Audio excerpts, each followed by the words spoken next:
Sir Amalapuram MP parliament సెగ్మెంట్లో టీడీపీకి ఎన్ని రాబోతున్నాయి, వైసీపీకి ఎన్ని రాబోతున్నాయి, ఎంపీ స్థానం ఏది రాబోతుంది, టీడీపీ రాబోతుందా లేకపోతే రేపు వైసీపీ రాబోతుందా, మీ అంచనా ప్రకారం ఏంటిది? సో ఇక్కడ అమలాపురం నియోజకవర్గానికి వచ్చేసరికి ఎస్సీ అది పార్లమెంట్ అండ్ నియోజకవర్గం అది. సో ఇక్కడ అమలాపురం వచ్చేసరికి మనకు పూర్తి స్థాయిలో వైసీపీ గెలిచే అవకాశాలు ఎక్కువ ఉన్నాయి. అంటే ఇప్పుడు రామచంద్రపురంలో ఏం గెలిచిద్ది అంటారు?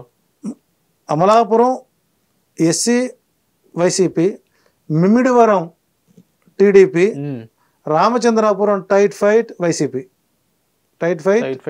YCP, P Gannavaram YCP, Razole tight fight కూటమి, కొత్తపేట కూటమి, Mandapeta tight fight YCP, Rajanagaram YCP.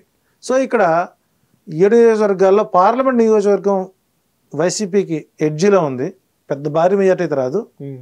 3 YCP TDP, ఒకటి టఫ్ ఫైట్, అది గోస్ట్ టీడీపీకి వెళ్ళే అవకాశాలు ఎక్కువ ఉన్నాయి. ఎందుకని సార్ ఇక్కడ కూటమికి ఒక 4 ఎక్కువ వచ్చింది అంటే ఇక్కడ కూటమి ఎఫెక్ట్ కొంత అక్కడ పవన్ కళ్యాణ్ ఫ్యాక్టర్ కొద్దిగా పనిచేస్తుంది. ఈస్ట్ వెస్ట్లో కొంత వరకం చెప్పాలంటే ఆయన ఒకటే ఈస్ట్ వెస్ట్ గోదావరి జిల్లాలో గనక పవన్ కళ్యాణ్ 34 స్థానాలకు ఎవరి పొత్తు లేకుండా గనక పోటీ చేసినట్లయితే బలమైన ప్రతిపక్ష నాయకుడు 30 మంది నాయకులతో ఆయన అసెంబ్లీలో అడుగుపెట్టేవాడు.